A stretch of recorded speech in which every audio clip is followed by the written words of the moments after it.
Indonesia, alma mater tercinta, junjungan kita.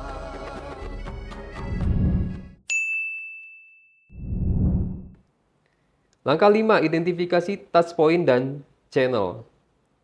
Pada tahapan ini, pada tahapan timeline, identifikasi touchpoint dan channel dapat digunakan oleh pengguna. Pemetaan ini membantu mengenali titik-titik kritis yang harus diperhatikan oleh tim desain, baik di kanal, digital maupun non-digital. Contohnya yaitu touchpoint tombol untuk daftar, untuk channel aplikasi Android. Tujuannya itu mengidentifikasi media utama yang mempengaruhi pengalaman pengguna. Langkah 6, rekam tindakan, pikirkan, dan emosi. Pada setiap tahapan, tambahkan deskripsi tentang action atau tindakan, pikiran tough, dan emosi atau feeling pengguna. Elemen-elemen ini mengungkap momen frustasi, harapan, dan kebingungan yang terjadi sepanjang perjalanan. Contohnya itu tahapan check out. Pada saat action, klik bayar sekarang. Tough, aman nggak ya kartuku? Emotion, khawatir. Tujuannya adalah meningkatkan empati terhadap pengguna, menemukan insight yang tersembunyi di balik perilaku pengguna. Langkah ketujuh, temukan pain point dan peluang. Dengan memahami tindakan, emosi, touch point, tim dapat mengidentifikasi pain point atau hambatan atau frustasi, serta opportunity, potensi perbaikan atau inovasi. Pain point dapat berupa proses rumit, kesalahan UI, atau kurangnya kejelasan sistem. Contohnya yaitu pain point, pengisian data berulang. Opportunity, autofill alamat dan data pengguna. Tujuannya adalah menciptakan solusi yang konkret yang menyasar kepada masalah nyata pengguna. Langkah ke-8, visualisasi journey map. Setelah data lengkap, saatnya memvisualisasikan dalam bentuk diagram atau tabel journey map. Format visual dapat bervariasi, namun biasanya menampilkan persona, tahapan, touch point, emosi, dan pain point. Visual yang jelas memudahkan komunikasi lintas tim.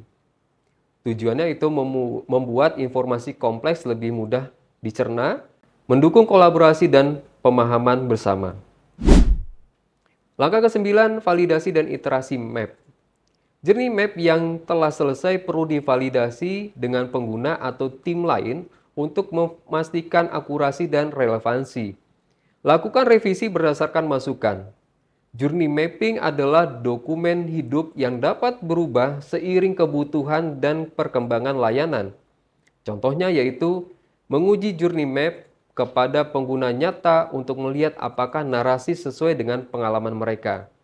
Tujuannya yaitu menjaga kehandalan dan keberlanjutan dokumen mapping, mendorong perbaikan berkelanjutan berdasarkan data baru. Kita masuk ke studi kasus dan contoh visual. Studi kasus dan contoh visual adalah cara efektif untuk memahami implementasi nyata dari konsep user journey map.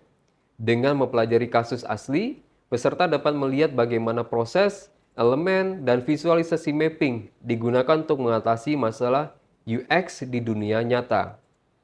Contohnya yaitu aplikasi pemesanan makanan online mengimplementasikan journey mapping untuk mengurangi tingkat pembatalan checkout. Tujuannya adalah memberikan konteks penerapan praktis teori mapping, menghubungkan proses akademik dengan dunia industri. Selanjutnya ada sebuah perusahaan e-commerce lokal mengalami penurunan konversi dari penggunaan mobile. Mereka ingin memahami di mana pengguna mengalami kesulitan saat melakukan pembelian dari perangkat seluler. Contoh detailnya yaitu platformnya aplikasi mobile belanja. Masalahnya tingkat konversi turun 20% dalam 3 bulan terakhir. Hipotesis awal, kesulitan check out. Tujuannya adalah menyediakan konteks awal studi kasus, menunjukkan peran mapping dan mengidentifikasi akar masalah. Selanjutnya ada pengumpulan data. Tim UX melakukan wawancara 10 pengguna aktif dan pasif, analisis clickstream pada halaman checkout, survei kepuasan pengguna, dan hasil temuan 60% pengguna merasa kebingungan saat mengisi alamat, 35% mengalami kegagalan saat memilih metode pembayaran. Tujuannya itu menunjukkan pentingnya data kualitatif dan kuantitatif dalam mapping. Dengan data dari pengguna, tim menyusun user journey berdasarkan persona utama. Alia, berusia 25 tahun yang sering belanja via mobile tapi mengeluhkan checkout yang rumit. Struktur map yaitu tahapan, ada browsing, add to cart, checkout, payment, confirmation. Kemudian ada touch point, aplikasi, email, chat support, emosi, netral, frustasi, kecewa. Tujuannya itu menampilkan proses aktual menyusun map dari studi kasus nyata. Visualisasi journey mapping. Tim menggunakan format visual horizontal dengan grafik emosi, touch point, dan tindakan emosi pengguna digambarkan naik turun seperti kurva pengalaman. Berikut contoh format visualnya.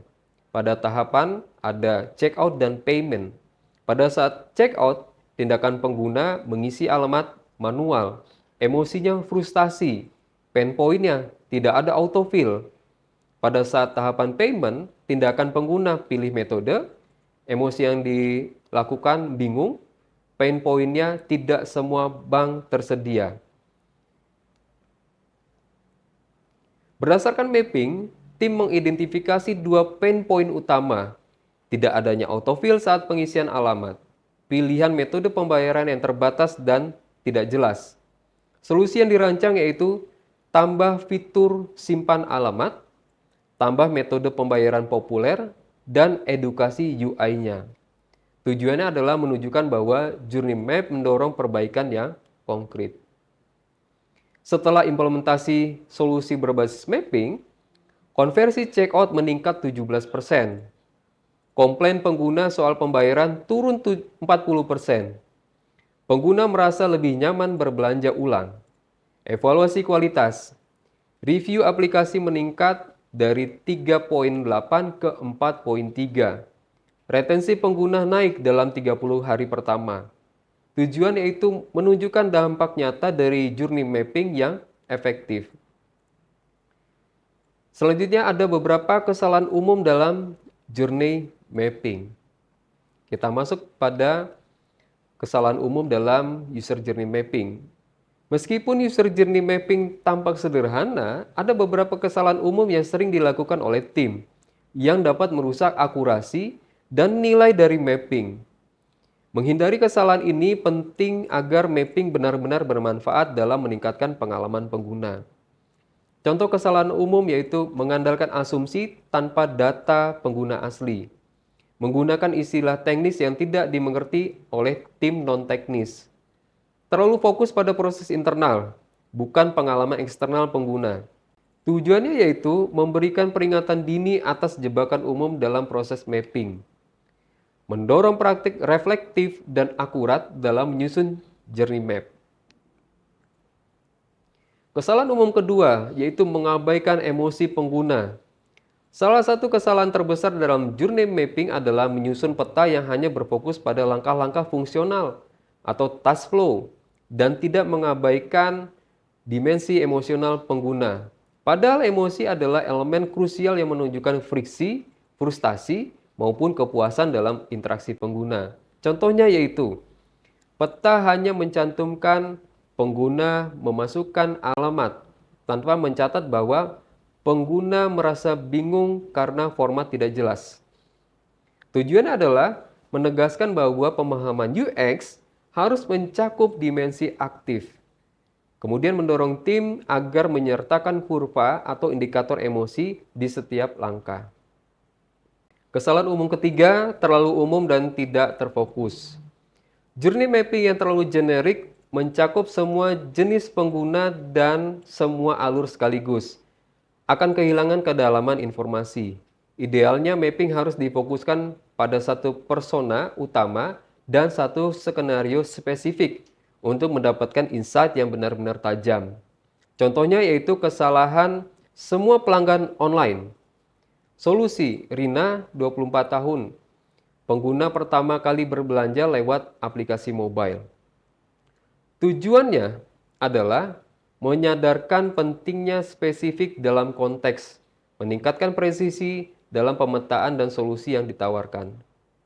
Sebagai penutup, User Journey Mapping merupakan alat penting dalam mendesain pengalaman pengguna yang membantu tim memahami secara menyeluruh bagaimana pengguna berinteraksi dengan produk atau layanan, dari awal hingga akhir. Melalui visualisasi langkah demi langkah perjalanan pengguna, termasuk emosi, kebutuhan, dan hambatan mereka alami. Proses ini memungkinkan identifikasi titik-titik kritis yang perlu ditingkatkan demi menciptakan pengalaman yang lebih efektif dan menyenangkan. Dengan pendekatan berbasis empati dan data, User Journey Maps tidak hanya memandu pengambilan keputusan desain yang lebih tajam, tetapi juga menjadi jembatan kolaborasi antar tim dalam menciptakan solusi yang benar-benar berpusat pada pengguna. Maka dari itu, pemahaman dan penerapan User Journey Mapping menjadi landasan strategis dalam membangun produk yang relevan, bermakna, dan berdampak positif bagi pengalaman pengguna secara keseluruhan. Baik, baru saja kita mengikuti materi tentang User Journey Maps. Terima kasih telah mengikuti video pembelajaran ini pada materi desain pengalaman pengguna di Technocrat Learning Universitas Technocrat Indonesia. Belajar bukan soal beberapa cepat kita paham, tapi seberapa konsisten kita mencoba. Saya Yusra Fernando, sampai jumpa kembali pada materi berikutnya. Tetap semangat belajar dan terus... kok terakhir gimana salah saya? Oke? Closing. 1, 2, 3. Baik, baru saja kita mengikuti materi tentang User Journey Maps. Terima kasih telah mengikuti video pembelajaran ini pada materi desain pengalaman pengguna di Technocrat Learning Universitas Technocrat Indonesia.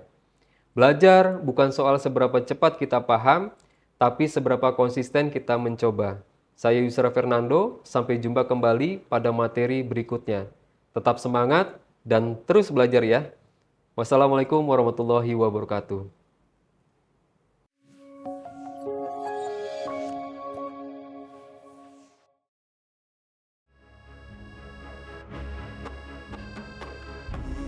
Universitas Technocrat Indonesia, alma mater tercinta, junjungan kita.